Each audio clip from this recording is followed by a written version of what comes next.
Hello dear viewers, मैं गरिमा स्वागत करती हूँ आप सभी का मेरे channel quick learning with ease पे। आई होप आप सभी बहुत अच्छे होंगे। एंड आज हमारी इंटरव्यू सीरीज़ का डे 3 है। इससे पहले हमने 2 वीडियोस कंप्लीट कर लिए हैं। अगर आपने वो वीडियोस नहीं देखे हैं तो आप चैनल को विजिट कर सकते हैं। आज है हमारी क्लास 3 जिसमें हम लेने वाले हैं नेक्स्ट क्वेश्चंस। तो आज का जो हमारा पहला क्वेश्चन है वो ये है कि आप हमको कुछ ऐसी टेक्निक्स बताइए। आपसे पूछा जा सकता है सर मैम आप हमें कुछ ऐसी टेक्निक्स बताइए जिससे कि क्लासरूम को इफेक्टिव बनाया जा सके और इसके फ़ायदे क्या हैं। मतलब इस क्वेश्चन को आपको ना 3-4 तरीके से पूछा जा सकता है। जैसे कि आप क्लासरूम मैनेजमेंट के बारे में जानते हैं, क्या होता है क्लासरूम मैनेजमेंट। ओके, अगर हमको अपनी क्लास को इफेक्टिव बनाना है तो आप कौन कौन से अप्रोचेज़ यूज़ करेंगे, आप किन किन चीज़ों पे शुरुआती दौर में ध्यान देंगी। या फिर आपसे ये पूछा जा सकता है कि इफेक्टिव क्लासरूम के फ़ायदे क्या होते हैं, नुकसान क्या होते हैं, कुछ बताइए हमें, आप जानते हैं इसके बारे में या नहीं। ओके, या फिर आपसे ये पूछा जा सकता है कि जो अगर हम इफेक्टिव क्लासरूम बनाना चाहते हैं तो हमें किन किन ऐसे जो इंपॉर्टेंट पॉइंट्स हैं जिन पे ध्यान देना चाहिए, जिनके बिना हमारा जो क्लासरूम है वो इफेक्टिवली कभी भी क्या है स्टार्ट हो ही नहीं सकता। तो इस तरीके के क्वेश्चन जब आपसे पूछे जाएंगे तो इसका सीधा मतलब है कि आपको एक टॉपिक पता होना चाहिए जो कि है आपका क्लासरूम मैनेजमेंट। ठीक है, अब ये जो क्वेश्चन है इसको हम फ्रेम कैसे करेंगे कि हमको जब क्लासरूम इफेक्टिव बनाना है। देखिए हम क्या करते हैं, स्टार्टिंग से ही कहाँ पहुँच जाते हैं कि सर मैं क्या करूँगी, क्लास को हेल्दी इन्वायरमेंट देने के लिए क्या है मैं TLM का यूज़ करूँगी। ठीक है, और बच्चों से इंटरेक्टिव वे में बात करूँगी। ठीक है, बच्चों को तरह तरह से पढ़ाने की कोशिश करूँगी। इस तरीके से क्या है मैं अपने क्लासरूम को मैनेज करूँगी। देखिए हम सबसे पहले ये चीज़ भूल जाते हैं कि अगर हमारा क्लासरूम या वो जो रूम है वो प्रॉपरली अरेंज नहीं है तो हमारी क्लासेस कभी भी इफेक्टिवली नहीं चल सकती। इसीलिए हम रूम को भूल जाते हैं, जिसके अंदर हम पढ़ा रहे हैं, जो वो रूम है, क्लास है, अगर वही प्रॉपर नहीं है इसका मतलब आपकी जो टीचिंग है, आपकी लर्निंग है वो कभी भी इफेक्टिव नहीं हो सकती। तो स्टार्टिंग आपको अगर क्लासरूम मैनेजमेंट से करनी है तो क्लासरूम मैनेजमेंट में जो सबसे पहला पॉइंट आता है वो आता है रूम अरेंजमेंट का। मतलब कि क्लास में प्रॉपर डेस्क अरेंजमेंट हो, फ्री वॉकिंग एरिया हो। ऐसा ना हो कि बच्चे इतने पास पास बैठे हैं या फिर डेस्क इतनी पास पास लगी हुई है कि टीचर वहाँ पे वॉक नहीं कर पा रहा, या फिर वो वॉक कर रहा है तो किसी बच्चे को कोई प्रॉब्लम हो रही है, पैर लग रहा है या फिर कुछ भी ऐसा हाथ लग रहा है। तो अगर आपकी क्लास ऐसी है, छोटी है, कुछ भी है, तो क्या है ये प्रॉपर नहीं है। नेक्स्ट क्या है, सभी बच्चे टीचर की ओर और टीचर बच्चों की ओर देख पाए। ऐसा नहीं कि जो बच्चे पीछे बैठे हैं उनको टीचर ही नहीं दिख रहा है, उनको टीचर की वॉइस ही नहीं आ रही है। ठीक है, या फिर जो पीछे बच्चे बैठे हैं और टीचर उनको नहीं देख पा रहा है, सिर्फ आगे वाले बच्चे देख पा रहे हैं। तो ये भी क्या है, आपकी जब टीचिंग करोगे आप तो ये प्रॉपर नहीं होगी। ठीक है, नेक्स्ट है TLM टीचर की नज़दीकी पहुँच में हो। मतलब आप चाहते हो कि ड्यूरिंग टीचिंग में बच्चों को कुछ टीचिंग लर्निंग मटेरियल्स दिखाऊं। ठीक है, आप कुछ भी डेमो के लिए लेके आते हो। ठीक है, और अगर आप वो लेके नहीं आते हो, आपके आसपास नहीं है, तो पहले आपको लेने जाना पड़ेगा उसे। तो वहाँ पे क्या होगा, आपका टाइम वेस्ट होगा। ठीक है, क्योंकि एक पीरियड कितने मिनट का होता है, टोटल आपको स्कूल में मिनट तय होते हैं ना कि 30 मिनट का होना है या 45 मिनट का होना है, जो भी है। तो अगर आपके नज़दीकी पास में मानिए आपको कोई चार्ट दिखाना था, वो आप पे चार्ट है ही नहीं, आप भूल आए। ठीक है, आपने स्टाफ रूम में भूला है, फिर आप उसे लेने जाओगे, फिर ऐसा करोगे, तो ये क्या होगा, ये आपका प्रॉपर मैनेजमेंट नहीं है। तो जो आपका TLM है, जो चीज़ आपको यूज़ करनी है वो इतनी हैंडी हो कि आपके टेबल पे प्रेजेंट हो। ओके, नेक्स्ट है स्टूडेंट टीचर रेशियो प्रॉपर होना चाहिए। जैसे कि स्टूडेंट टीचर रेशियो क्या है हमारा, 1:30 बताया गया है 1 to 5th के लिए, एंड 1:35 किसके लिए बताया गया है, ये बताया गया है 6 to 8th क्लास के लिए। ओके, तो ये किस लिए है, ये प्रॉपर रेशियो किसके लिए है, ये इसीलिए है कि हम क्लासरूम को क्या है इफेक्टिवली मैनेज कर पाएँ। ओके, तो अगर बच्चों का रेशियो ज़्यादा है, मानिए बच्चे हैं क्लास में 50 और टीचर है 1, तो वो हर एक बच्चे को इंडिविजुअली ट्रीट नहीं कर सकता, ना ही वो सारे बच्चों पे पूरी तरह ध्यान दे सकता। ठीक है, तो रेशियो भी बहुत मैटर करता है क्लासरूम मैनेजमेंट के लिए। आज मेरी तबीयत थोड़ी डाउन है, इस वजह से अगर आवाज़ थोड़ी कम आ रही है तो प्लीज़ मैनेज कीजिएगा। नेक्स्ट है, आप नेक्स्ट किस चीज़ पे ध्यान दोगे, तो नेक्स्ट है ऑर्गेनाइजेशन ऑफ बोर्ड। देखो बोर्ड सबसे पहले प्रॉपर जगह पे होना चाहिए जहाँ से सब बच्चों की वहाँ पे पहुँच हो, उनको दिखाई दे। ऐसा नहीं आपने बोर्ड साइड से लगाया है, बोर्ड ज़्यादा ऊपर है, बोर्ड ज़्यादा नीचे है, तो पीछे वाले बच्चों को नहीं दिख रहा, ऐसा नहीं होना चाहिए। सबसे पहले प्रॉपर जगह पे बोर्ड होना चाहिए जहाँ से क्लास का हर एक बच्चा प्रॉपर उस बोर्ड पे देख पाए। नेक्स्ट क्या है, आप जब भी बोर्ड को मेंशन कर रहे हो तो उस बोर्ड पे प्रॉपर मेंशनिंग होनी चाहिए। आपकी डेमो टीचिंग में भी बहुत इंपॉर्टेंट है। अगर आप अपना बोर्ड मेंशन नहीं करते हो तो ये सबसे बड़ा नेगेटिव पॉइंट है, क्योंकि टीचर की जो स्टार्टिंग होती है बोर्ड पे लिखने की वो कहाँ से होती है, वो यहीं से होती है जब वो प्रॉपर मेंटेन करता है बोर्ड को। ठीक है, और ऐसा भी नहीं कि आपने जो डेट है वो बड़ी बड़ी लिख दी है बोर्ड पे। ठीक है, फिर आधा कोना आपने प्रेजेंट स्टूडेंट एब्सेंट स्टूडेंट से भर दिया है। नेक्स्ट आपने सब्जेक्ट टॉपिक खूब बड़े बड़े लिख दिए हैं, तो इसी चीज़ से नहीं भर देना है, आपको जो बोर्ड है उसको प्रॉपर उसको डिवाइड भी करना है। मतलब डेट कहाँ पे होगी, ठीक है, present, absent student, total student कैसे लिखे जाएंगे, सब्जेक्ट टॉपिक किस तरीके से लिखा जाएगा, मतलब प्रॉपर डिवीजन होना चाहिए। ऐसा नहीं कि डेट बहुत छोटी लिख दी, सब्जेक्ट टॉपिक बड़ा लिख दिया, फिर ढेर सारी जगह में आपने प्रेजेंट स्टूडेंट, एब्सेंट स्टूडेंट लिखा, फिर जो आने वाला टीचर है या फिर आपको जो पढ़ाना है उसके लिए जगह ही नहीं बच रही। तो ये आपको नहीं करना है। ओके, इसके बाद नेक्स्ट क्या है, टीचर स्टूडेंट रिलेशनशिप। देखिए क्लास में आपका बच्चों के साथ व्यवहार क्या है ये भी बहुत मैटर करता है। टीचर का जो बच्चों के साथ क्या है, इंटरेक्टिव एनवायरनमेंट, मतलब कि क्या है, बच्चों का एक ओपन बिहेवियर होना चाहिए जिससे कि बच्चे अपने विचारों को आपके साथ साझा कर पाएँ। ऐसा नहीं बच्चे डर रहे हैं आपसे या फिर आप बच्चों से बिल्कुल किंग मोड में बात कर रहे हैं। कहते हैं ना कि आपको एज अ फैसिलिटेटर रोल करना है, ना कि एज अ किंग। मतलब आपको बच्चों को क्या है, फैसिलिटेट करना है, ना कि उन पर रौब जमाना है कि नहीं तुम ये करो, मैं जो पढ़ा रहा हूँ वो पढ़ो। ऐसा नहीं करना, बच्चों को एक इंटरेक्टिव एनवायरनमेंट देना है।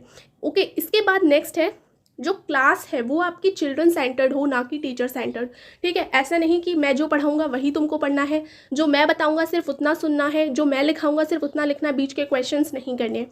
तो ये आपको नहीं करना है। ओके, मैं आपको देखो पूरा डिटेल में बता रही हूँ। वैसे अगर आप जब इनको बोलोगे या जब आपको बताना होगा तो बहुत शॉर्ट लैंग्वेज में भी यहाँ पर बता सकते हो।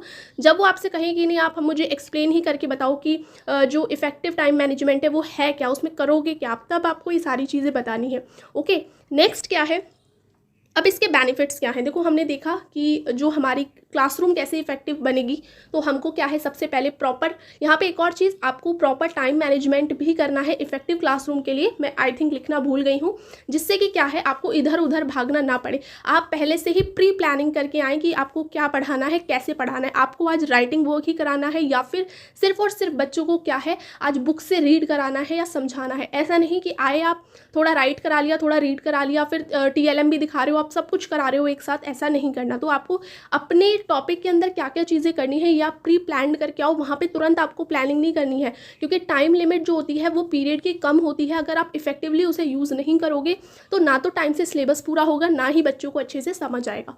ओके, नेक्स्ट अब इसके बेनिफिट्स क्या क्या है, तो बच्चे क्या है प्रॉपर क्लासरूम में अच्छे से कॉन्सेंट्रेट कर पाएंगे। मतलब प्रॉपर वेंटिलेशन होगा, प्रॉपर डेस्क अरेंजमेंट होगा, सब कुछ जो प्रॉपर बच्चों को हवा मिल रही है, पंखे अच्छे से हैं, या फिर जो क्लासरूम का एनवायरनमेंट है उसमें कोई प्रॉब्लम नहीं है, तो बच्चे क्या है अच्छे से कॉन्सेंट्रेट कर पाएंगे। अगर आपकी क्लास में वेंटिलेशन प्रॉपर नहीं है, बच्चे ज़्यादा हैं, गर्मी हो रही है, तो बच्चे नहीं पढ़ पाएंगे। नेक्स्ट है टीचर की प्रॉपर मैनेजमेंट से टाइम भी सेव होगा। जैसे मैंने आपको बताया कि आपको प्री प्लान करके चलना है अपने टॉपिक्स को, तो यहाँ से क्या होगा, टाइम भी सेव होगा और आप इफेक्टिवली क्लास को क्या है स्टार्ट कर पाएंगे। नेक्स्ट है बच्चों को हेल्दी इन्वायरमेंट मिल पाएगा। ओके, तो बच्चों को कहते हैं ना कि मीनिंगफुल इन्वायरमेंट या फिर अच्छे से आप अगर TLM वगैरह का यूज़ कर रहे हैं तो बच्चों को एक हेल्दी इन्वायरमेंट मिलेगा। ओके, अगर आप इंटरेक्टिव वे में अपनी क्लास स्टार्ट कर रहे हैं। नेक्स्ट है टीचर प्रॉपर प्लानिंग से सिलेबस को भी कंप्लीट करवा पाएगा। मतलब अगर आप प्रॉपर इफेक्टिवली मैनेजमेंट लेके चल रहे हैं तो आपका जो सिलेबस है वो कभी भी पीछे नहीं होगा, क्योंकि स्कूल में ऐसा नहीं है कि सब कुछ आपको बस इंटरेक्टिव करना है, एक्टिविटीज़ करानी है, ये सब तो करवाना ही है, बट सिलेबस भी बहुत मोस्ट इंपॉर्टेंट है, वो भी तो कंप्लीट कराना है। सब बच्चों को साथ लेके भी चलना है, स्लो लर्नर्स, ब्राइट स्टूडेंट्स, उसके बाद सिलेबस को भी साथ लेके चलना है। ओके, सो आपको क्या है बहुत अच्छा इफेक्टिव मैनेजमेंट की ज़रूरत होगी वहाँ पे। नेक्स्ट है, अब ये मैंने आपको बता दिया क्लासरूम मैनेजमेंट के बारे में कि आप कैसे अपनी क्लास को मैनेज करेंगे। ठीक है, ये पॉइंट्स आप बता सकते हैं कि सर मैं ऐसा ऐसा करूँगा।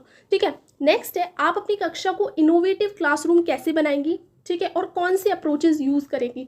अगर आपसे पूछा जाता है मैम अगर आपको अपनी क्लास इनोवेटिव बनानी है, मतलब नवाचार से भरी हुई क्लास आपको बनानी है, तो आप कौन कौन सी अप्रोचेज़ अपनी क्लास में यूज़ करोगे, कौन कौन सी टेक्निक्स आप यूज़ करोगे पढ़ाने में। ठीक है, तो वो हमको ज़रा बताइए। आपने बहुत सारी टेक्निक्स सुनी होंगी, project based learning, inquiry based learning. Okay, इसके बाद आपने सुना होगा प्रॉब्लम बेस्ड लर्निंग। तो ये सारी अप्रोचेज़ वही है। अब देखिए सबसे पहले इनोवेटिव का मीनिंग क्या होता है। इनोवेटिव का मीनिंग जो क्लासरूम होता है उसका मीनिंग है कि यहाँ पे बच्चों का रोल ज़्यादा है और टीचर क्या है एज अ फैसिलिटेटर है।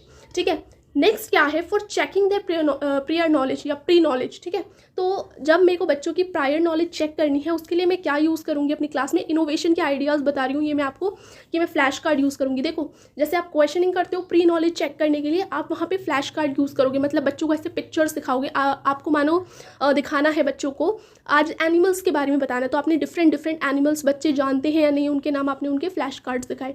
ठीक है, इससे आपको पता चलेगा कि बच्चे एनिमल्स को जानते हैं जो आप दिखा रहे हो या नहीं। ठीक है। नेक्स्ट है आप ड्राइंग भी बना सकते हो अगर आप पे फ्लैश कार्ड नहीं है तो, ठीक है। कुछ ड्राइंग बना के आप बच्चों से पूछ सकते हो जो टॉपिक आप बताना चाह रहे हो। नेक्स्ट है आप क्वेश्चनिंग कर सकते हो, जैसे आप करते ही हैं हम लोग की क्वेश्चनिंग, बच्चों से कुछ कुछ क्वेश्चन पूछना और जानना। नेक्स्ट है try PBL approach, problem based learning. आपने कोई ऐसी बच्चों के सामने स्टार्टिंग में प्रॉब्लम रख दी कि बच्चों बताओ हम क्या करेंगे इसके लिए। अब बच्चे नहीं बता पा रहे तो फिर क्या है, आपने अपने टॉपिक को स्टार्ट किया कि हाँ बच्चों आज हम देखेंगे कि हम इस प्रॉब्लम को सॉल्व कैसे कर सकते हैं। तो इस तरीके से आपने टॉपिक को स्टार्ट किया। ओके, नेक्स्ट है ड्यूरिंग टीचिंग आप क्या करेंगे। तो देखिए ड्यूरिंग टीचिंग आप टेक्नोलॉजी का यूज़ कर सकते हैं, लाइक टॉपिक रिलेटेड आप बच्चों को वीडियोस दिखा सकते हो। ये इनोवेटिव लर्निंग या फिर बच्चों के लिए इनोवेटिव क्लासरूम कैसे बनाएं उसकी ये कुछ टेक्निक्स हैं।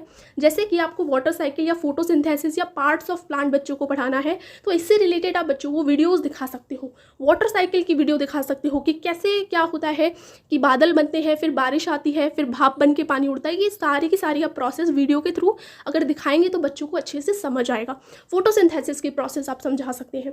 नेक्स्ट है IBL मतलब इंक्वायरी बेस्ड लर्निंग अप्रोच। इसमें क्या है, आप बच्चों से जो टॉपिक्स हैं उनके ऊपर क्या है आप बच्चों को एक्सपेरिमेंट करवा सकते हो। कैसे, आप देखो जो सिंक एंड फ्लोट का कॉन्सेप्ट है कि भारी चीज़ें डूब जाती हैं, हल्की चीज़ें तैरती रहती हैं, इस पर क्या है बच्चों को एक्सपेरिमेंट करके दिखा सकते हो उनकी आंखों के सामने। ठीक है, वो करके देखें, इस चीज़ को सामने से देखें, फिर अगर उनके मन में कोई क्वेश्चन उठता है तो वो आपसे पूछें। ठीक है, और कोई टॉपिक क्या हो सकता है, एयर में अब आपको बच्चों को बताना है कि एयर भारी होती है तो आपने बलून वाला जो एक्सपेरिमेंट है वो करके दिखाया। एक स्टिक से आपने हल्का बलून बांधा, एक स्टिक से फूला हुआ बलून बांधा और जो फूले हुए बलून की तरफ आपकी स्टिक झुक गई, इसका मतलब आपने बच्चों को एक्सपेरिमेंट करके दिखाया कि एयर देखो भारी होती है। ठीक है, फिर आपने बताया बलून फुला के कि देखो ये बलून क्यों फूला, क्योंकि इसके अंदर हमारी क्या गई, एयर गई। तो ये एयर क्या है, स्पेस घेर रही है। तो इसमें आपने क्या बताया, एयर के कैरेक्टरिस्टिक्स के बारे में आप बता रहे हो। अब बच्चों को यहाँ पे कोई क्वेश्चनिंग होगी तो वो आपसे पूछेंगे, इंक्वायरी करेंगे। ठीक है, नेक्स्ट जग्स एंड मग्स, ये मैथ्स का टॉपिक है, जग्स एंड मग्स। इसमें क्या है कि बच्चों को ये बताना है कि कौन सा बर्तन कितना ज़्यादा पानी रख सकता है अपने अंदर। ठीक है, बच्चे इसमें वॉल्यूम का कॉन्सेप्ट भी सीखेंगे कि कौन से, जैसे आपने लिया एक मटका, मटके में कितना पानी आता है, जग में कितना पानी आता है, गिलास में कितना पानी आता है, एक स्पून में कितना पानी आता है। तो इस तरीके की बच्चों को आप एक्सपेरिमेंट करके दिखा रहे हो। ठीक है, तो ये क्या हो गई, आपकी इंक्वायरी बेस्ड लर्निंग हो गई। नेक्स्ट देख लेते हैं project based learning. Project based learning क्या है कि आप बच्चों को क्या है प्रोजेक्ट दे रहे हैं, उनको खुद से करना है वो। जैसे कि क्या है EVS के यहाँ पे मैंने 2 चैप्टर लिए हैं, make pots and what is cooking, ये चैप्टर्स हैं। इसमें क्या है, जैसे मेकिंग पॉट्स में आपने बच्चों को प्रोजेक्ट दिया है कि draw 5 different kind of things made of soil with name. अब आपने बच्चों को मिट्टी के बर्तनों के बारे में बताया कैसे बनते हैं, पूरा आपने चैप्टर पढ़ाया। अब आपने बच्चों को प्रोजेक्ट दिया है कि आप पता है ऐसी 5 चीज़ों के ड्राइंग बना के लाओगे जो मिट्टी की बनती हैं, साथ में उनका नाम भी लिख के लाओगे। अब बच्चे घर जाएंगे, प्रोजेक्ट बेस्ड लर्निंग है तो यहाँ पे क्या है, बच्चे देखेंगे खुद से कि अच्छा चूल्हा भी मिट्टी का बनता है, गुल्लक मिट्टी की बनती है, मटका बनता है, कुल्हड़ बनता है। तो इस तरह की चीज़ें की वो ड्राइंग बनाएंगे और उसका नाम लिखेंगे। नेक्स्ट है व्हाट इज़ कुकिंग, आपने ये चैप्टर पढ़ाया, कुकिंग के बारे में बताया। अब बच्चे प्रोजेक्ट घर से करके लाएंगे, इंक्वायरी करेंगे अपने घर पे, इधर से पूछताछ करेंगे, अपने एनवायरनमेंट में देखेंगे कि कुक करने के लिए आपने क्वेश्चन दिया है, कुक करने के लिए हमको किन किन चीज़ों की ज़रूरत पड़ती है, आप उनके नाम लिख के लाओ। ठीक है, नेक्स्ट है मैथ्स का। जैसे आपसे पूछ लिया जाए मैथ्स में हम प्रॉब्लम बेस्ड लर्निंग कैसे यूज़ करेंगे, तो एक चैप्टर है हु इज़ हैवियर, मतलब सेम कि भारी कौन है, मतलब वहाँ पे 1 किलोग्राम का कॉन्सेप्ट बताया गया है और आधा किलो, मतलब 2 चीज़ें बताई हैं, 1 किलोग्राम और आधा किलो। ठीक है, तो बच्चों को बताना है कि जैसे 1 किलोग्राम में 1000 ग्राम होते हैं। 3rd क्लास की बातें हैं, आपको 1st 2nd की नहीं बता रही हूँ यहाँ पे, ये 3rd 4th 5th क्लास की बातें हैं जहाँ पे चैप्टर्स हैं। तो अब जब आपने बच्चों को ये कॉन्सेप्ट क्लास में पढ़ा दिया है तो आपने घर से प्रोजेक्ट दिया है कि right the name of things which is more than 1 kg and less than 1 kg। ठीक है, विद पिक्चर। तो आपको घर में जाके ऐसी चीज़ें देखनी है जो 1 किलो से ज़्यादा हैं उनके नाम लिखने हैं और 1 किलो से जो कम चीज़ें हैं उनके नाम लिख के लाने हैं। तो ये क्या है, बच्चों के लिए प्रोजेक्ट बेस्ड लर्निंग है, जो बच्चे क्या है खुद से जाके अपने एनवायरनमेंट में सर्च करेंगे। सो इस तरीके के क्वेश्चंस, देखिए ये सब चीज़ें आपको पता होंगी, लेकिन क्वेश्चन कैसे फ्रेम करना है, क्या वो पूछ रहे हैं, हमको क्या क्या चीज़ें पता होनी चाहिए, या हम किस क्वेश्चन में क्या चीज़ ऐड कर सकते हैं, मैटर ये करता है। हम अपने आंसर को कितना क्वालिटी के साथ दे सकते हैं, मैटर ये करता है। सो होप आपको आज के 2 क्वेश्चन समझ आए होंगे। मैंने पूरी कोशिश की है आपको बताने की आप इसमें और भी चीज़ें ऐड कर सकते हैं अगर आपको कुछ अच्छा लगता है इनके अंदर। सो होप आपको आज का वीडियो समझ आया होगा। अगर वीडियो अच्छा लगा है तो चैनल को लाइक, शेयर एंड सब्सक्राइब जरूर कर दीजिएगा। फिर मिलते हैं एक नई वीडियो के साथ, जब तक के लिए थैंक्स।